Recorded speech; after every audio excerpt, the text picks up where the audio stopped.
Hello, I'm Helen, and I recently celebrated my 30th birthday. Years ago, I made the naive decision to marry a man burdened with various issues, believing that my love could solve them all. I thought I could help him recognize his own worth, but love has its limitations and cannot force someone to love themselves. I'll refer to my ex-husband as Scott. He had an overwhelming need to please his parents, a drive that extended far beyond a normal desire for their approval. His life revolved around this compulsive craving for validation, and it was painful to witness. Scott's parents, whom I'll call Mr. and Mrs. Kyle, appeared indifferent to his achievements, which only fueled his desperation for their attention. I quickly realized that I couldn't fill the emotional void they left in him. To make matters worse, Scott often drained our savings by purchasing extravagant gifts and planning lavish vacations for his parents, who hardly seemed to appreciate them.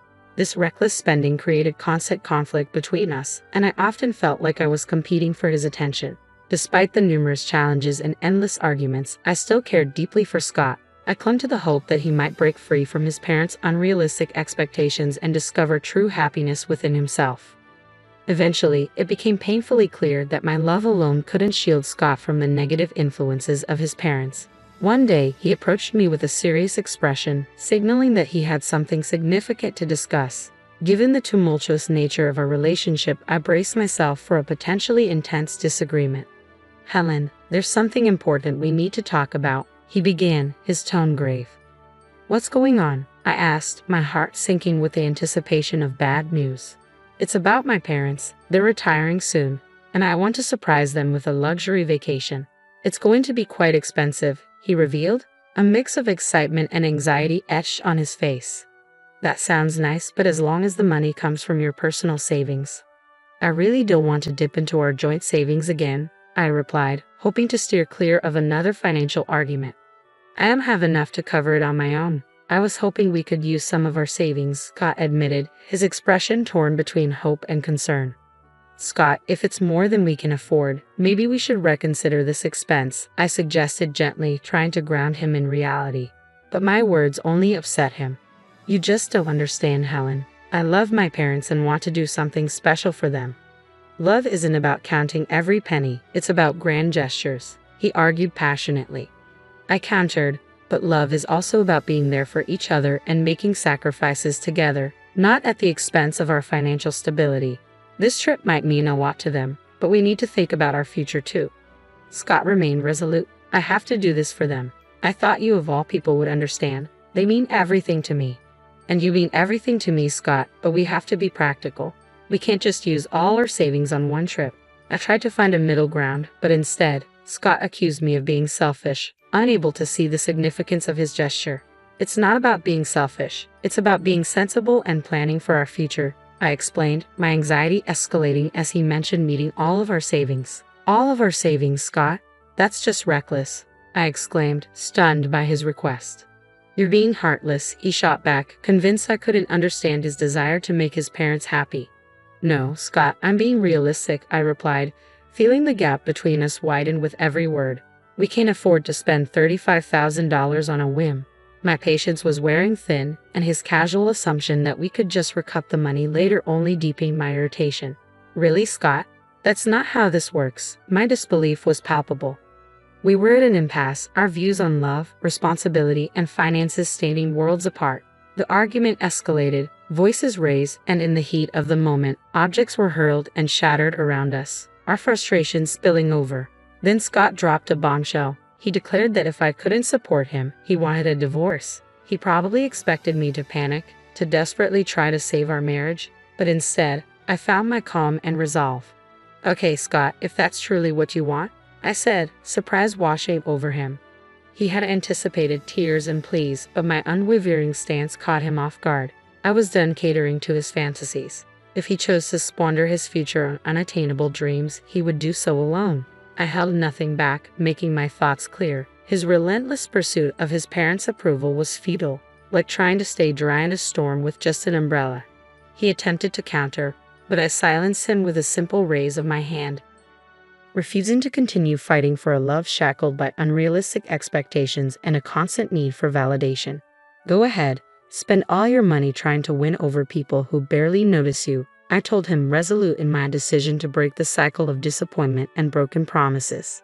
In that moment, the stark reality hit him. Our marriage had become a battlefield, and it was time for both of us to seek peace separately. A month has passed since our divorce was finalized, and I can honestly say the sense of liberation is profound. Gone are the exhausting arguments over finances and the futile quest for approval that was never ours to claim. Now, I finally feel free.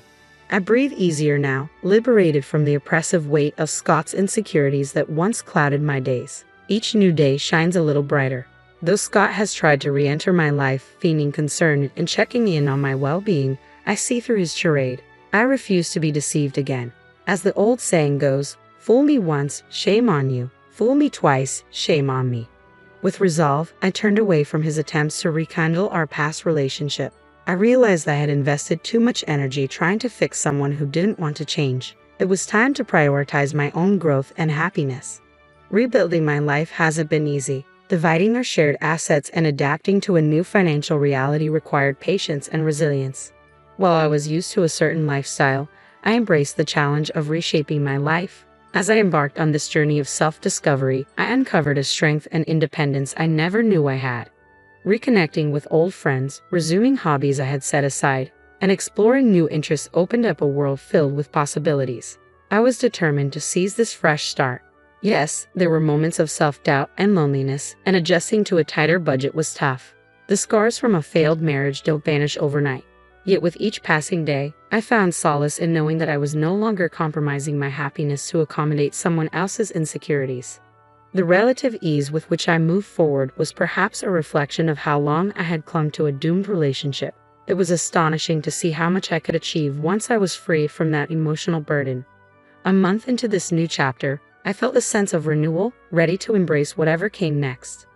I was still adjusting, but I felt more empowered than ever amidst this transformation. Scott's messages began to change. He claimed he was in danger and urgently needed to meet. Weary of his relentless attempts to reach out, I decided it was time to address the situation head-on. "Scott, we've been through this. We're divorced. It's time for us to move on," I said firmly. "Please, Helen, I just need a moment to explain. I'm in serious trouble, and you're the only one I can turn to for help," he implored, his voice tinged with what seemed like genuine fear. Perhaps it was just the absence of hearing him that made it sound so urgent. Despite my reservations, I felt a flicker of intrigue mixed with caution. "Fine, but we're not meeting at my place. Let's go to that cafe we used to frequent. No tricks, understood?" "Thank you, Helen. I promise I just need someone to listen." "You're the only one who understands me," he replied, relief evident in his tone. "You might wonder why I agreed to meet him after everything that had happened. Truthfully, I questioned my own decision. Sometimes, curiosity and a lingering concern, no matter how faint, compel us to act against our better judgment. I couldn't entirely dismiss his plea. Divorce or not, a part of me still cared. So there we were, sitting across from each other in the cozy cafe, enveloped in the comforting aroma of coffee. Yet not even the familiar, soothing environment could ease the tension. Watching Scott, with anxiety etched across his face and those deliberately sad eyes attempting to tug at my heartstrings, was almost comical. This time, though, I remained unmoved. Leaning back, composed and in control, I was prepared to listen but determined to steer the conversation on my terms. "Okay, Scott, you have my attention for now. What's this danger you're supposedly in? Just so you know, I'm not here to save you. I'm done cleaning up your messes." I spoke with a tone that was firm yet open to hearing him out. Scott sighed deeply, his face a mix of regret and desperation that almost stirred pity in me. But I steeled myself against any emotional manipulation. "I know I've made mistakes before, Helen, but this situation is different. I've gotten involved with some seriously bad people. I owe them a lot of money, and they're not known for their patience," he confessed. I raised an eyebrow, skeptical of his melodramatic tale. "Really, Scott? Dangerous people? Are we revisiting the story of your imaginary friends who always seem to attract trouble?" I couldn't hide my disbelief. Scott's expression shifted to one of hurt and frustration, evidently hoping for a more sympathetic response. "No, Helen, this isn't made up. I'm in deep trouble, and coming to you is my last resort," he insisted, desperation creeping into his voice. "Let me guess, you spiraled after our divorce," I replied, piecing together the predictable pattern of his post-separation choices. As Scott shared his predicament, my voice unintentionally rose, drawing the attention of other cafe patrons. I shot them an apologetic look, trying to regain my composure. Look, I got caught up in something foolish, I admit, but now I'm in a mess that's bigger than I can handle alone, he confessed, his eyes filled with a desperate plea. My frustration was close to boiling over. How could he waltz back into my life with yet another crisis? Beneath my irritation, though, a faint shadow of empathy lingered. How much are you in for? I asked, bracing myself for the answer. $120,000, Scott responded sheepishly. $120,000. Are you out of your mind? My outburst was louder this time, drawing sharp glances from around the cafe. I didn't bother to apologize. Anyone overhearing our conversation would likely understand my reaction. Please, Helen, I'm begging you. I've got nowhere else to turn. I know I've made a mess of things, but you're the one person who really believed in me, Scott pleaded, his eyes glistening with sincerity that momentarily reminded me of the man I once loved. But those days were long gone, and my priority now was self-preservation, even if it meant walking away from him. Don't pull at my heartstrings, Scott. It's way too late for that. I thought you meant maybe $20,000, not $120,000. You've completely lost it, I replied, my voice a mixture of disbelief and indignation. Overwhelmed, Scott began to cry, seemingly oblivious to the uncomfortable glances from other patrons. Scott, calm down. This isn't the place for a scene, I said firmly. What's going to happen if you don't pay this back? They're threatening to harm me, Helen. I'm not joking. This is really bad, he managed between sobs, his words heavy in the air. I felt torn between my lingering concern for his well-being and the need to protect myself from being dragged back into his chaos. Seeing the seriousness of his situation forced me to consider the gravity of the risk he faced. I softened my approach. All right, Scott, start from the beginning and tell me everything, I urged gently.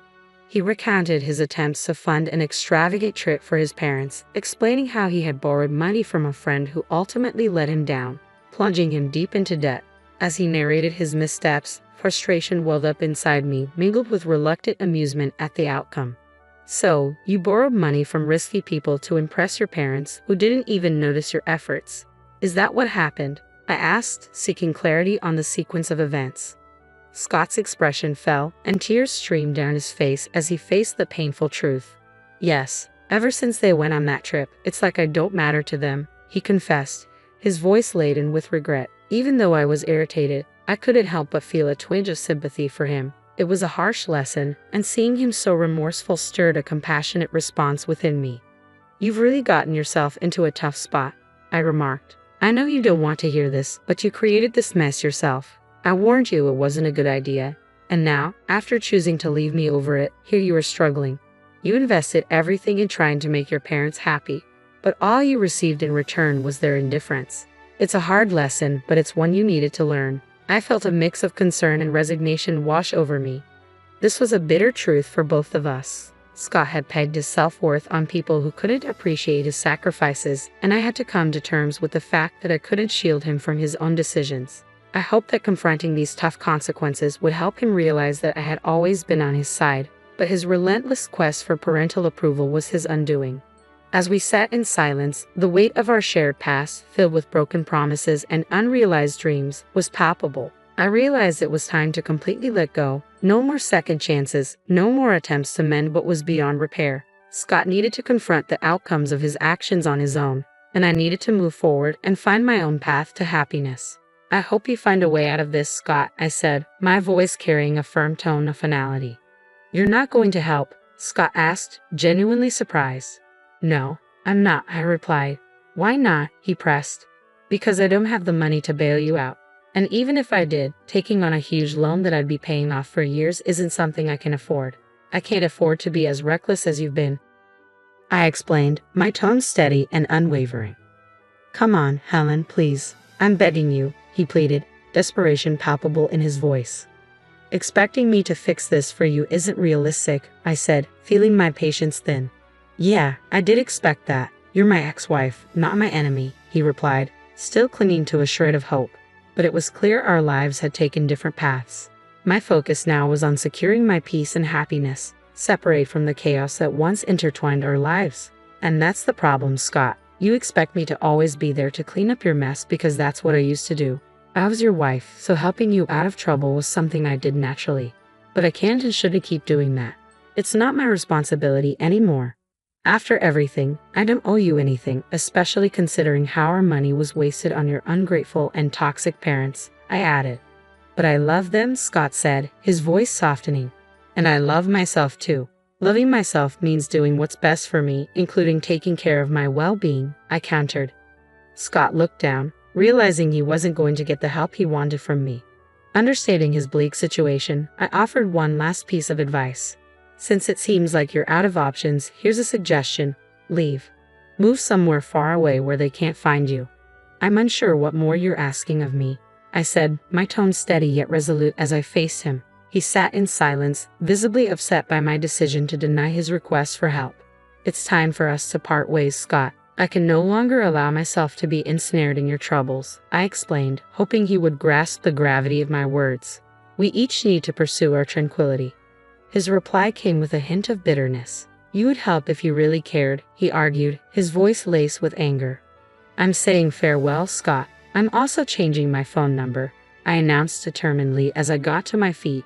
Walking away, I left him sitting alone, his face a complex blend of emotions. It was a hard yet crucial choice I had to make for my happiness and dignity.